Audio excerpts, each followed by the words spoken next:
Hi అండి, నమస్తే. Welcome to Shanti kitchen. ఈరోజు రెసిపీ బీరకాయ కర్రీ అన్నమాట. చాలా సింపుల్గా తయారు చేసుకోవచ్చు ఈ బీరకాయ కర్రీ. అలాగే వీడియో మధ్యలో కూడా వరలక్ష్మి వ్రతం పూజ కూడా కొంచెం ఉంటుంది. ముందుగా స్టవ్ ఆన్ చేసి కడాయి పెట్టి ఆయిల్ వేసుకుని ఆయిల్ వేడైన తర్వాత ఆవాలు జీలకర్ర వేసుకోవాలి. అలాగే కట్ చేసుకున్న ఆనియన్ ఎండుమిర్చి వేసి కొంచెం ఫ్రై అయిన తర్వాత అల్లం వెల్లుల్లి పేస్ట్ వేసి కొంచెం పచ్చివాసన పోయే వరకు ఫ్రై చేసుకోవాలి. కొంచెం కరివేపాకు కూడాను వేసేసుకోవాలి. ఇప్పుడు ఆనియన్ అంతా కూడాను ఈ విధంగా ఫ్రై అవ్వాలి. ఇప్పుడు ఫ్రై అయిన తర్వాతను బీరకాయలని కట్ చేసుకొని తీసుకోవాలి. లేతగా ఉన్న బీరకాయలని చిన్న ముక్కలుగా కట్ చేసి తీసేసుకోవాలి. అలాగే సాల్ట్, పసుపు, కారం వేసుకోవాలి. అలాగే కొంచెం గరం మసాలాను కూడా వేసేసుకొని అంతా ఒకసారి కలిపి మూత పెట్టి మనకి ఈ బీరకాయ అంతా కూడాను మగ్గనివ్వాలి.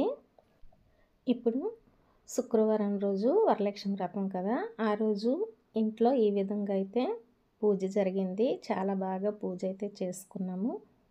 అలాగే అమ్మవారికి ఇష్టమైన నైవేద్యాలు, పులిహార, గారెలు, అలాగే అన్ని ప్రసాదాలు కూడాను తయారు చేసుకున్నాం అన్నమాట. ఇంకా పళ్ళు అన్నిటితో పూజ చాలా బాగా జరిగింది.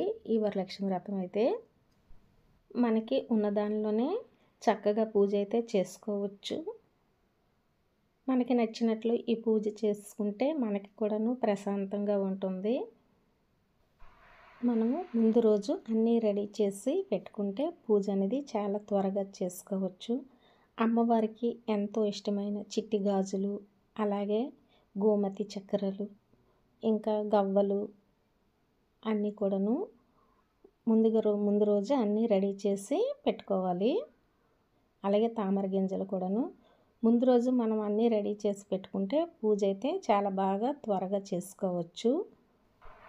ఈ పూజ మీకు నచ్చినట్లయితే ఒక లైక్ చేసి షేర్ చేసుకుని ఈ పూజ ఎలాగ చేశానో మీరు కూడాను ఒక కామెంట్ అయితే చేయండి మీకు నచ్చినట్లయితే. ఇప్పుడు బీరకాయ అంతా కూడాను బాగా మగ్గి ఈ విధంగా కొంచెం నీరైతే వస్తుంది. ఒకసారి కలిపి మనము బాగా ఉడికించుకోవాలి. మనకి ఈ కర్రీలో నీరేమీ లేకుండాను చూసుకోవాలి. మధ్య మధ్యలో కలుపుకుంటూ చూసుకోవాలి. చాలా త్వరగానే కర్రీ అయిపోతుంది. అంత కూడాను ఈ విధంగా దగ్గరికి అయ్యి మనకి నీరు కూడా కొంచెం తగ్గింది కదా, ఒకసారి అంతా కలుపుకోవాలి. ఈ విధంగా అంతా కలుపుకొని ఇప్పుడు స్టవ్ ఆఫ్ చేసుకోవాలి. చాలా సింపుల్గా తయారు చేసుకోవచ్చు ఈ కర్రీ. టేస్ట్ అయితే చాలా బాగుంటుంది.